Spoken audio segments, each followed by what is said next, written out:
A lot of conversation through the years about January 6, 2021. It's become a high holy day for the Democrat Party, who think that they can generate long-term power out of it.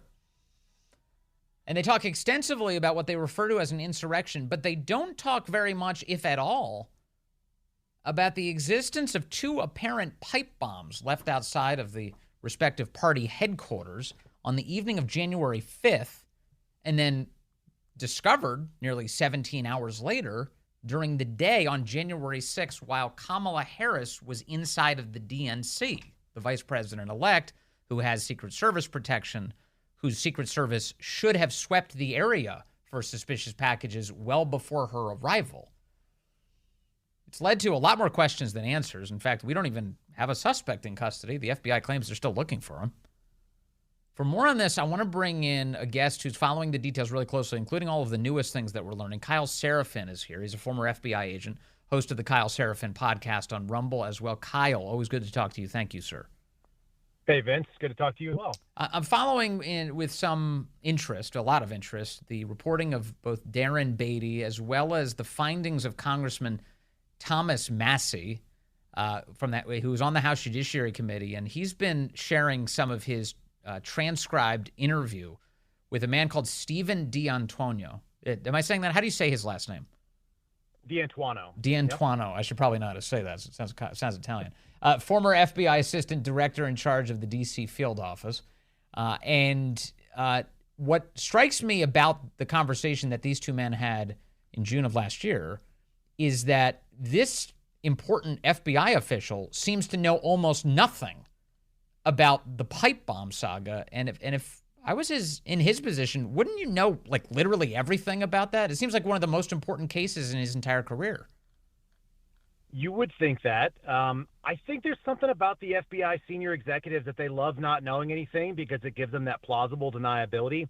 It seems like a terrible way to run any organization. It's not the way you'd want to run military or law enforcement ops. But there is sort of an insulation if you're plausibly deniable, if you walk in and say, oh, I don't know. But let me put a finer point to that, which I actually found on Twitter. I had a Twitter follower point this out of all places.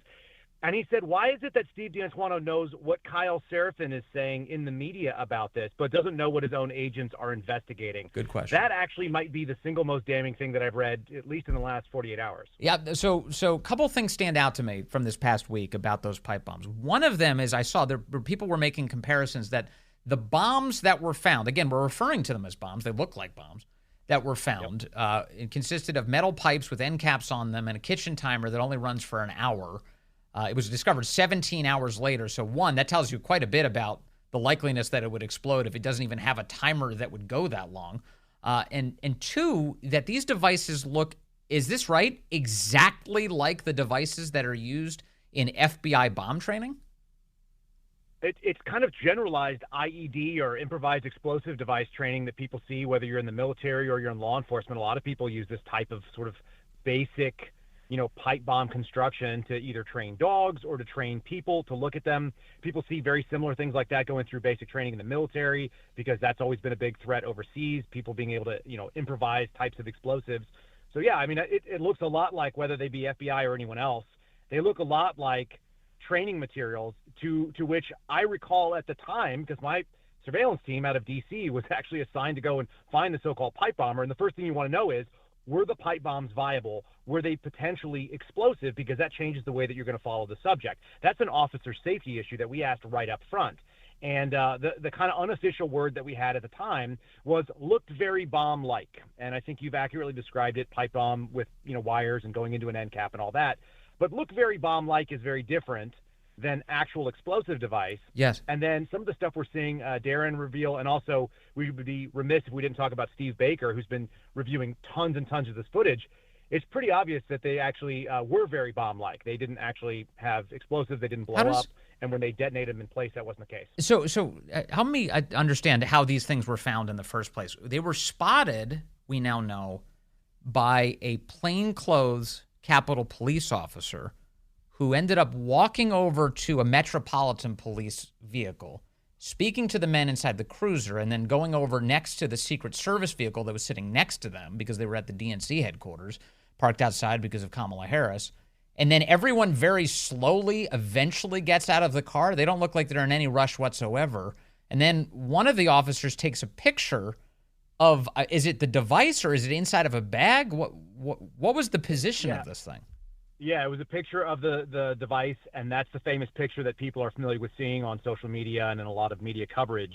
It's the actual, pipe bomb with, they can actually see the end cap. They can see some of the wires. They can see the timer. Wait, does any of that make sense to you? A metal pole with a timer attached to it was sitting under a bench for 16 hours and not a single person ever raised it until one plainclothes officer did? I mean, you've been around Washington, D.C. I've been around it a lot on foot as well, and that's not something that would not raise some alarms. And then you kind of just imagine your training and experience as a law enforcement officer, and they've already had notification over the radio that there was another bomb found, right, over at the RNC. So you're already on bomb alert, if you will. You walk by, you see something, and then you're going to slowly meander over to a couple of friendlies who have a protectee who just happens to be the vice president-elect inside the building, and then you're going to just chat with them, and that guy's going to finish his sandwich before he gets out. He's going to let kids walk within 15 or 20 feet of this, unknown, potentially explosive device. None of it makes any sense. Okay. None of it looks like the way that you would respond to a potential explosive device. Okay, here's another big piece of the investigation. Massey, speaking to Stephen D'Antuono, asks him about whether or not there are cell phone records, because in the video footage of this guy, apparently he uses his phone, which is about as clear as indication of any that that's a good way to actually begin looking into who this is. Geofence the area, check the times, and then pull whoever used a phone at the time. Stephen D'Antuono says, yeah, we weren't able to get that phone data because it was corrupted. And then he goes on to say, don't worry, it's not a conspiracy or anything. Sometimes this happens, but the data was corrupted from that cell phone provider. Does that strike you as normal? It strikes me as a reasonable explanation right up until you figure out that they were able to geofence everybody that was moving around the building on January 6th. And they had no problem identifying all the subjects and 1,200 plus arrests and some convictions and all that. So that seems problematic when you throw it in the face of what else they were able to achieve. It just so happens that the single most terroristic act on a day that will forever live in infamy and dwells in the hearts and mind, the Holy Feast Day, as you mentioned, for the Democrats, that single individual who was probably the single most dangerous person to the folks who live in the National Capital Region. Like, nobody wants a bomber to be running around and leaving indiscriminate pipe bombs that could kill important people or regular people or any people. Yes. And could damage the buildings in there. I mean, it's the scariest thing that you could have. And why is that not where the entire squad that handles the January 6th investigation puts all their effort? It reminds me of the Jeffrey Epstein saga, where conveniently every available surveillance device was down, so we'll never actually be able to see what really happened. And everyone was falsifying the records of their rounds. It's all deeply convenient for not getting to the bottom of something that seems pretty pressing. So you can't say that that's conclusive. People will go, well, that's proof that something happened. No, it's actually the opposite of it. But it's incredibly troubling.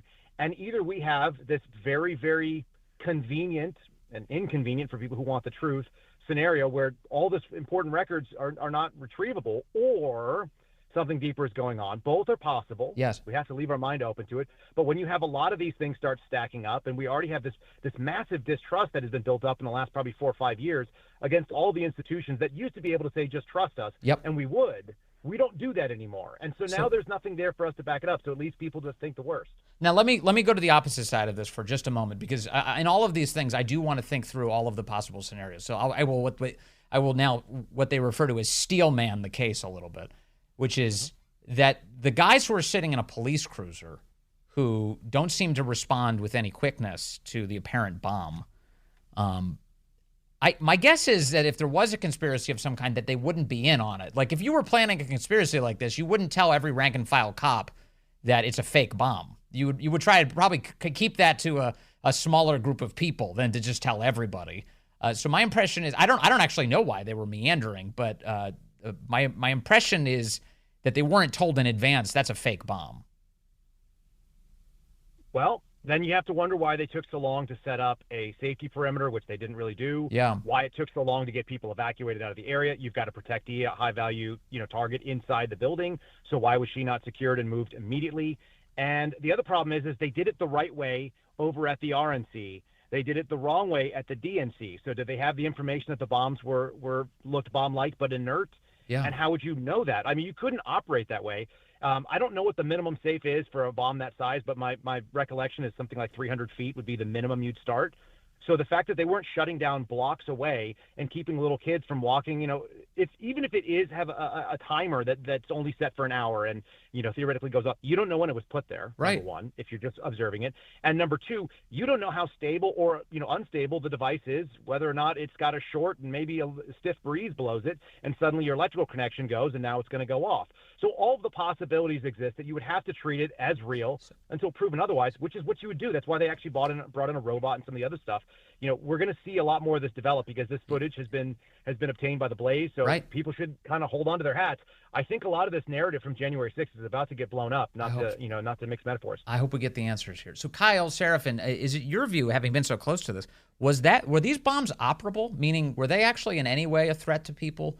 Because Stephen D'Antuono seemed to be confused about that. Again, you would think he would know, but as he sat before Congress, he said he had no idea. Well, you would think that he would know. We were told that they weren't. I guess he was told something different. I think that the confusion is, and this is another one of those things, when you keep your executives kind of in the dark, then they can make these plausibly deniable claims. The word viability actually is the place that we kind of have to hinge on in his statement in the deposition that Thomas Massie released. And what that means to an FBI senior executive and assistant director in charge and what it means to normal people might be very different. I'm guessing that's the case. I don't have that conclusively, but if I had to bet, they're going to say that because it had an initiation device, it had wires, it had a power source, it had a casing, and there was some amount of explosive material or, residue, that makes it, quote unquote, viable in the same way that your minivan, it's a viable mode of transportation, even if it only has 6 ounces of gas and it can't get you down the road. It's viable, it just doesn't actually work.